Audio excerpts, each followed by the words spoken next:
ತನ್ನ ಬದುಕನ್ನು ಸಾರ್ಥಕಪಡಿಸಿಕೊಳ್ಳಬೇಕು ಅಂತಾದರೆ ತಾನು ಹೇಗೆ ಬಾಳಬೇಕು? ಈ ಲೌಕಿಕ ಜಗತ್ತಿನಲ್ಲಿ ಎಲ್ಲವೂ ಕಾಲದ ಪ್ರವಾಹಕ್ಕೆ ಕೊಚ್ಚಿಕೊಂಡು ಹೋಗ್ತದೆ. ಬದುಕಿನ ಪ್ರಯಾಣ ಅನಿಶ್ಚಯವಾದ ಪ್ರಯಾಣವಾಗಿದೆ. ಗುರಿ ಎಲ್ಲಿದೆ ಅಂತ ಗೊತ್ತಿಲ್ಲ. ಭಗವಾನ್ ಶ್ರೀರಾಮಚಂದ್ರ ಹೇಳಿದ ಜನನೀ ಜನ್ಮಭೂಮಿಶ್ಚ ಸ್ವರ್ಗಾದಪಿ ಗರೀಯಸಿ ಅಂತ ವಿಶ್ವ ಮಾನವತಾ ತತ್ವವನ್ನು ಎತ್ತಿ ಹಿಡಿದಿರ್ತಕ್ಕಂಥ ಅದ್ವೈತದ ಪುಣ್ಯಭೂಮಿ ಶೃಂಗೇರಿ. ಮಾನವ ಜನ್ಮಕ್ಕೆ ಅತ್ಯಂತ ಮಹತ್ವವನ್ನು ಕೊಟ್ಟಿರತಕ್ಕಂತಹ ಜಗತ್ತಿನ ಅತ್ಯಂತ ಪ್ರಾಚೀನ ಸಂಸ್ಕೃತಿಯಾಗಿದೆ.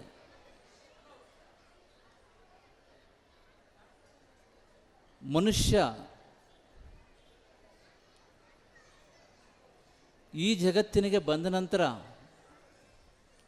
ತನ್ನ ಬದುಕನ್ನು ಸಾರ್ಥಕಪಡಿಸಿಕೊಳ್ಳಬೇಕು ಅಂತಾದರೆ ತಾನು ಹೇಗೆ ಬಾಳಬೇಕು ಎನ್ನುವ ವಿಚಾರವನ್ನು ಅತ್ಯಂತ ಸ್ಪಷ್ಟವಾಗಿ ಭಾರತೀಯ ಸಂಸ್ಕೃತಿ ನಮಗೆ ತಿಳಿಸ್ತಾ ಇದೆ. ಭಾರತೀಯ ಸಂಸ್ಕೃತಿ ಹೇಳ್ತಾ ಇದೆ,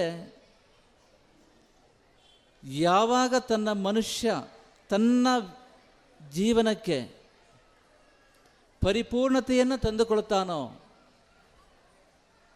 ಆಗ ಆತನ ಬದುಕು ಸಾರ್ಥಕತೆಯನ್ನು ಧನ್ಯತೆಯನ್ನು ಕಾಣ್ತದೆ ಅಂತ. ಇವತ್ತು ಈ ರಾಮಕೃಷ್ಣ ಆಂಗ್ಲ ಮಾಧ್ಯಮ ಶಾಲೆಯ ಈ ವರ್ಷದ ಒಂದು ಪ್ರತಿಭಾ ಪುರಸ್ಕಾರ ಸಮಾರಂಭ ಹಾಗೂ ವಾರ್ಷಿಕೋತ್ಸವ ಕಾರ್ಯಕ್ರಮ ನಡೀತಾ ಇದೆ. ಮಕ್ಕಳು ಸೇರಿದ್ದಾರೆ, ಮಕ್ಕಳ ಪೋಷಕರು ನೀವೆಲ್ಲರೂ ಕೂಡ ಇಲ್ಲಿ ಸೇರಿದ್ದೀರಿ.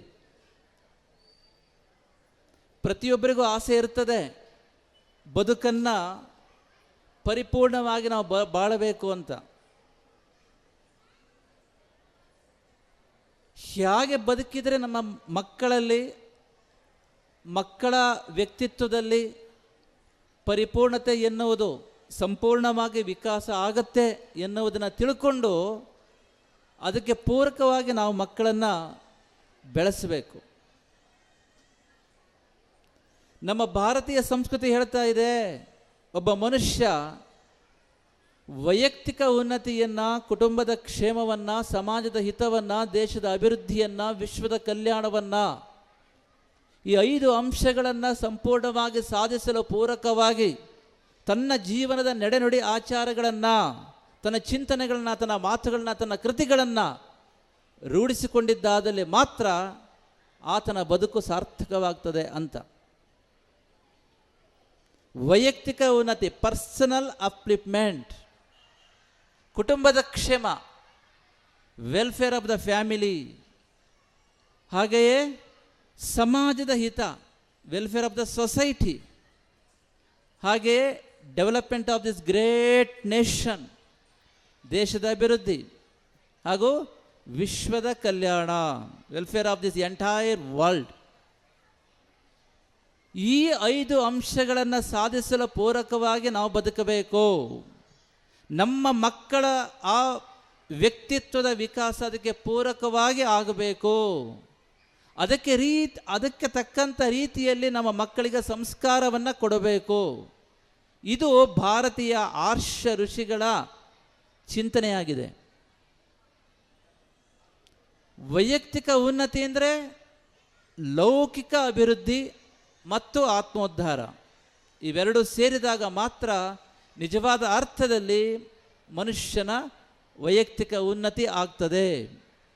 ನಾವು ವೈಯಕ್ತಿಕ ಉನ್ನತಿ ಅಂತ ಹೇಳಿದ ಕೂಡಲೇ ಕೇವಲ ಲೌಕಿಕವಾಗಿರ್ತಕ್ಕಂತಹ ಅಭಿವೃದ್ಧಿ ಅಂತ ಮಾತ್ರ ಪರಿಗಣಿಸಬಾರದು. ಯಾಕೆ ಅಂತ ಕೇಳಿದರೆ, ಈ ಲೌಕಿಕ ಜಗತ್ತಿನಲ್ಲಿ ಎಲ್ಲವೂ ಕಾಲದ ಪ್ರವಾಹಕ್ಕೆ ಕೊಚ್ಚಿಕೊಂಡು ಹೋಗ್ತದೆ. ಆದ್ದರಿಂದ ಯಾವುದು ಇಲ್ಲಿ ಸ್ಥಿರ ಅಲ್ಲ, ಯಾವುದನ್ನು ನಾವು ಗಳಿಸಿದ್ದನ್ನು ಉಳಿಸ್ಕೊಳ್ಳಿಕ್ಕೆ ಆಗೋದಿಲ್ಲ. ಈ ಬದುಕು ಅನಿಶ್ಚಯಗಳ ಸರಮಾಲೆಯಾಗಿದೆ. ಬದುಕು ಎನ್ನುವುದು ಅನಿವಾರ್ಯವಾಗಿರ್ತಕ್ಕಂಥ ಹೋರಾಟವಾಗಿದೆ. ಬದುಕು ಎನ್ನುವುದು ಗುರಿ ಎಲ್ಲಿ ಗೊತ್ತಿಲ್ಲದೆ ಇರತಕ್ಕಂತಹ ಒಂದು ಅನಿಶ್ಚಯದ ಪ್ರಯಾಣವಾಗಿದೆ. ಈ ಶೃಂಗೇರಿಯಿಂದ ಬೆಂಗಳೂರಿಗೆ ಹೋಗಬೇಕು ಅಂತಾದರೆ ನಾವು ಬೆಂಗಳೂರು ಹತ್ತೇವೆ, ಈಗ 9 ಗಂಟೆಗೆ ಬಸ್ಸು, ನಮಗೆ ಗೊತ್ತು ಎಲ್ಲಿಗೆ ಹೋಗುತ್ತೆ, ಯಾವಾಗ ನಿಲ್ಲುತ್ತೆ ಅಂತ. ಆದರೆ ಬದುಕಿನ ಪ್ರಯಾಣ ಹಾಗಲ್ಲ. ಶೃಂಗೇರಿಯಿಂದ ಜೈಪುರಕ್ಕೆ ಹೋಗಿ, ಬಾಳೆಹೊನ್ನೂರು ಹೋಗಿ, ಆಲ್ದೂರು ಹೋಗಿ, ಚಿಕ್ಕಮಗಳೂರು ಹೋಗಿ, ಹಾಸನ ಹೋಗಿ, ಚನ್ನರಾಯಪಟ್ಟಣ ಹೋಗಿ, ಕುಣಿಗಲ್ಲಿ ಹೋಗಿ ಬೆಂಗಳೂರು ಸೇರುತ್ತೆ ಗೊತ್ತು. 9 ಗಂಟೆಗೆ ಹೋದರೆ ಬೆಳಗ್ಗೆ 6 ಗಂಟೆಗೆ ಮೆಜೆಸ್ಟಿಕ್ಕಲ್ಲಿ ಇಳಿತೀವಿ ಅಂತ ನಮ್ಗೆ ಗೊತ್ತಿರುತ್ತದೆ. ಬದುಕಿನ ಪ್ರಯಾಣ ಹಾಗಲ್ಲ. ಬದುಕಿನ ಪ್ರಯಾಣ ಅನಿಶ್ಚಯವಾದ ಪ್ರಯಾಣವಾಗಿದೆ. ಗುರಿ ಎಲ್ಲಿದೆ ಅಂತ ಗೊತ್ತಿಲ್ಲ, ಎಷ್ಟು ಪ್ರಯಾಣ ಮಾಡಬೇಕು ಅದು ಗೊತ್ತಿಲ್ಲ, ಯಾವ ರೂಟ್ನಲ್ಲಿ ಹೋಗಬೇಕು ರೂಟು ಗೊತ್ತಿಲ್ಲ, ಮಾರ್ಗ ಗೊತ್ತಿಲ್ಲ. ಆದರೂ ಅನಿವಾರ್ಯವಾಗಿದೆ ಬದುಕು ಎನ್ನುವುದು. ಆದ್ದರಿಂದ ಪ್ರತಿ ಕ್ಷಣವೂ ಬದುಕಿನ ಬಗ್ಗೆ ಗಂಭೀರವಾಗಿ ಯೋಚನೆ ಮಾಡಬೇಕು. ನಮ್ಮ ಮಕ್ಕಳನ್ನು ಆ ಬದುಕಿನಲ್ಲಿ ಪರಿಪೂರ್ಣತೆಯನ್ನು ಸಾಧಿಸಲು ಪೂರಕವಾಗಿ ನಾವು ಬೆಳೆಸಬೇಕು. ಆದ್ದರಿಂದ ವೈಯಕ್ತಿಕ ಉನ್ನತಿ ಅಂತ ಹೇಳಿದ ಕೂಡಲೇ ಚೆನ್ನಾಗಿ ಓದಿಸುವುದು, ಬೇಕಾದಷ್ಟು ಆಸ್ತಿ ಮಾಡಿಸುವುದು ಇದಲ್ಲ ವೈಯಕ್ತಿಕ ಉನ್ನತಿ. ವೈಯಕ್ತಿಕ ಉನ್ನತಿ ಅಂದರೆ ಭಾರತೀಯ ಋಷಿಮುನಿಗಳು ಹೇಳ್ತಾ ಇದ್ದಾರೆ, ಲೌಕಿಕ ಅಭಿವೃದ್ಧಿಯ ಜೊತೆಗೆ ಆತ್ಮೋದ್ಧಾರವೂ ಆಗಬೇಕು. ದೇಹವನ್ನು, ಇಂದ್ರಿಯಗಳನ್ನು, ಮನಸ್ಸನ್ನು, ಬುದ್ಧಿಯನ್ನು, ಅಹಂಕಾರವನ್ನು, ಚಿತ್ತವನ್ನು, ಪ್ರಾಣವನ್ನು ಪ್ರತಿಕ್ಷಣವೂ ಬೆಳಗ್ತಾ ಇರತಕ್ಕಂತಹ, ನಿತ್ಯ ನಿರಂತರವಾಗಿರ್ತಕ್ಕಂಥ, ನಿರಂಜನವಾಗಿರ್ತಕ್ಕಂತಹ, ಆ ಪರಿಪೂರ್ಣವಾಗಿರ್ತಕ್ಕಂತಹ, ಸಕಲ ದೋಷಗಳಿಂದ ವಿಮುಕ್ತವಾಗಿರ್ತಕ್ಕಂಥ ಆತ್ಮತತ್ವವನ್ನು ಅನುಭವದಲ್ಲಿ ಅರಿತುಕೊಂಡಾಗ ಮಾತ್ರ ಮನುಷ್ಯ ಜನ್ಮಕ್ಕೆ ಸರಿಯಾಗಿರತಕ್ಕಂಥ ಸಾರ್ಥಕತೆ ಬರ್ತದೆ, ಪರಿಪೂರ್ಣತೆ ಬರ್ತದೆ, ಧನ್ಯತೆ ಬರ್ತದೆ ಅಂತ ಹೇಳಿ ಸಾರಿ ಸಾರಿ ಹೇಳ್ತಾ ಇದ್ದಾರೆ ನಮ್ಮ ಪ್ರಾಚೀನ ಋಷಿಮುನಿಗಳು. ಆದ್ದರಿಂದ ಕೇವಲ ದುಡ್ಡು ಮಾಡುವುದಲ್ಲ. ಇವತ್ತು ನಿಮ್ಮಲ್ಲೆಲ್ಲ ಒಂದು ಆಸೆ ಇದೆ, ತಪ್ಪು ಆಸೆ. ಒಂದೇ ಮಗು ಇರ್ತದೆ, ಹೇಗಾದರೂ ಕಾನ್ವೆಂಟು ಆ ಥರ ಓದಿಸ್ತೀರಿ. ಮತ್ತೇನು ಗೊತ್ತುಂಟಾ, ಕಷ್ಟಪಟ್ಟು ಅಮೇರಿಕಕ್ಕೆ ಪಾರ್ಸಲ್ ಮಾಡ್ತಾ ಇದ್ದೀರಿ. No, never. ಇದು ತಪ್ಪಾಗ್ತಾ ಇದೆ. ಇದು ಬದುಕಿನ ಪರಿಪೂರ್ಣತೆಯ ಲಕ್ಷಣ ಅಲ್ಲವೇ ಅಲ್ಲ. ಬದುಕು ಎನ್ನುವುದು ಬಹಳ ಬಹಳ ಬಹಳ ಬಹಳ ಬಹಳ ಗಹನವಾಗಿರ್ತಕ್ಕಂಥ ವಿಚಾರ. ಸತ್ತ ಮೇಲೆ ಗೊತ್ತಾಗೋದು. ಈ ಬದುಕಿನ ಪ್ರಯಾಣಕ್ಕೆ ದೇಹವನ್ನು ಬಿಡುವುದು ಎನ್ನುವುದು ಕಾಮನ, ಫುಲ್ ಸ್ಟಾಪ್ ಅಂತ ತಿಳ್ಕೊಳ್ಳಿ. You have to face this is a fact of our life. ನಾವು ಹೇಳ್ತಕ್ಕಂಥ ತಮಾಷೆಗೆ ಹೇಳ್ತಾ ಇಲ್ಲ. ಪ್ರತಿಯೊಬ್ಬ ವ್ಯಕ್ತಿಯು ಜೀವನದಲ್ಲಿ ಒಂದಲ್ಲ ಒಂದು ಕ್ಷಣ ಎದುರಿಸ್ತಕ್ಕಂಥ ಸನ್ನಿವೇಶವನ್ನು ಇವತ್ತು ನಿಮ್ಮ ಕಣ್ಣು ಮುಂದೆ ಹೇಳ್ತಾ ಇದ್ದೇವೆ. ಬದುಕು ಬಹಳ ಬಹಳ ಗಹನವಾದ ವಿಚಾರ. ಬಂದಿದೆ ಜಂತೂನಾಂ ನರಜನ್ಮ ದುರ್ಲಭ ಅಂತ ಆದಿಶಂಕರ ಭಗವತ್ಪಾದರು ಹೇಳ್ತಾ ಇದ್ದಾರೆ. ಇಷ್ಟು ಅಪರೂಪವಾಗಿರ್ತಕ್ಕಂತಹ, ಅಮೂಲ್ಯವಾಗಿರ್ತಕ್ಕಂಥ this human life is most precious one. ನಾವು ಯಾವುದೇ ಕಾರಣಕ್ಕೂ ಇದನ್ನು ನಿರ್ಲಕ್ಷ್ಯ ಮಾಡಬಾರದು, ಉದಾಸೀನ ಮಾಡಬಾರದು, ಗಂಭೀರವಾಗಿ ಆಲೋಚಿಸಬೇಕು. ಯಾಕೆ? ಬದುಕಿನ ಪ್ರಯಾಣದಲ್ಲಿ ಗಮ್ಯಸ್ಥಾನ ಗೊತ್ತಿಲ್ಲ. ಶೃಂಗೇರಿಯಿಂದ ಹೊರಟ್ರೆ ಗೊತ್ತು ನಮಗೆ, ಬೆಳಗ್ಗೆ 6 ಗಂಟೆಗೆ ಮೆಜೆಸ್ಟಿಕ್ಕೋ ಮಲ್ಲೇಶ್ವರ ಇಳೀತದೆ. ಪ್ರಯಾಣದ ಅವಧಿ ಗೊತ್ತು, ರೂಟ್ ಗೊತ್ತು, ಎಲ್ಲಿ ನಿಲ್ಲುತ್ತೆ ಅಂತ ಗೊತ್ತು. ಆದರೆ ಬದುಕು ಹಾಗಲ್ಲ. ಎಷ್ಟು ದಿವಸ ಬದುಕ್ತೇವೆ ಅಂತ ಗೊತ್ತಿಲ್ಲ, ಹೋಗಲಿ ಎಲ್ಲಿಗೆ ಹೋಗಬೇಕು ಅಂತ ಗೊತ್ತಿಲ್ಲ. ಹೋಗಲಿ, ದೇಹ ಬಿಟ್ಕೊಳ್ಳೆ, ಈ ಬದುಕಿನ ಪ್ರಯಾಣಕ್ಕೆ ಫುಲ್ ಸ್ಟಾಪೋ ಕಾಮನ ಅದು ಗೊತ್ತಿಲ್ಲ.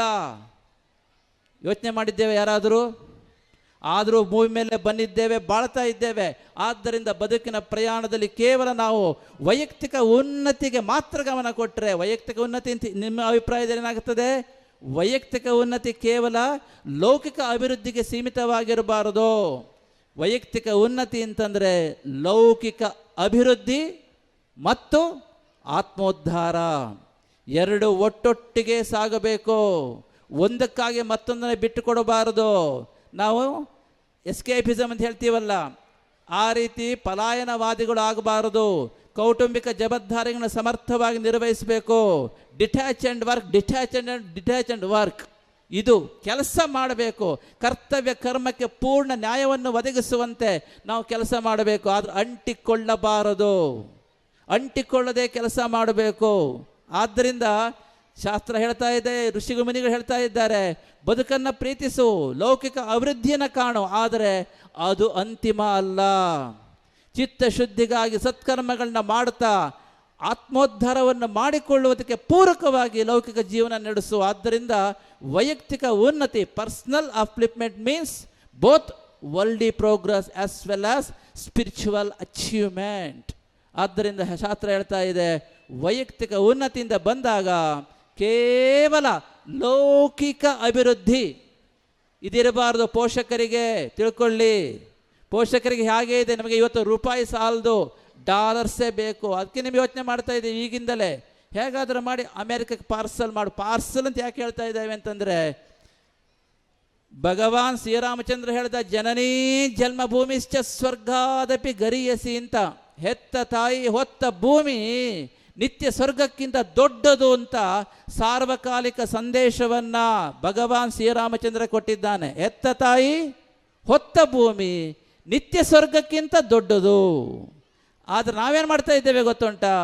ದೇಶ ಪ್ರೇಮವನ್ನು ಮಾರಿಕೊಂಡು ಇವತ್ತು ನಾವು ಅಮೇರಿಕಕ್ಕೆ ಕಳಿಸ್ತಾ ಇದ್ದೇವೆ. ವಿ ಡೋಂಟ್ ಹ್ಯಾವ್, ಆ ದೇಶ ಪ್ರೇಮ ಇಲ್ಲ ನಮಗೆ, ಆ ಸೆಲ್ಫ್ ಎಸ್ಟೀಮಿನ ಸ್ವಾಭಿಮಾನ ಕಳ್ಕೊಳ್ತಾ ಇದ್ದೇವೆ.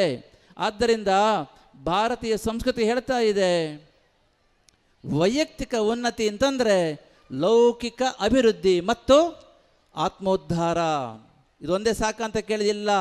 ವೈಯಕ್ತಿಕ ಉನ್ನತಿಯ ಜೊತೆಗೆ ಕುಟುಂಬದ ಕ್ಷೇಮವನ್ನು ಸಾಧಿಸಬೇಕು, ಸಮಾಜದ ಹಿತಕ್ಕೆ ಪೂರಕವಾಗಿ ಬದುಕಬೇಕು, ದೇಶದ ಅಭಿವೃದ್ಧಿಗೆ ನಾವು ಸ್ಪಂದಿಸಬೇಕು. ಅಷ್ಟೇ ಅಲ್ಲ, ವಸುಧೈವ ಕುಟುಂಬಕಂ, ಇಡೀ ವಿಶ್ವವೇ ಒಂದು ಮನೆ. ವಸುಧೈವ ಕುಟುಂಬಕಂ, ವಿಶ್ವ ಮಾನವತಾ ತತ್ವವನ್ನು ಎತ್ತಿ ಹಿಡಿದಿರ್ತಕ್ಕಂಥ ಅದ್ವೈತದ ಪುಣ್ಯಭೂಮಿ ಶೃಂಗೇರಿ.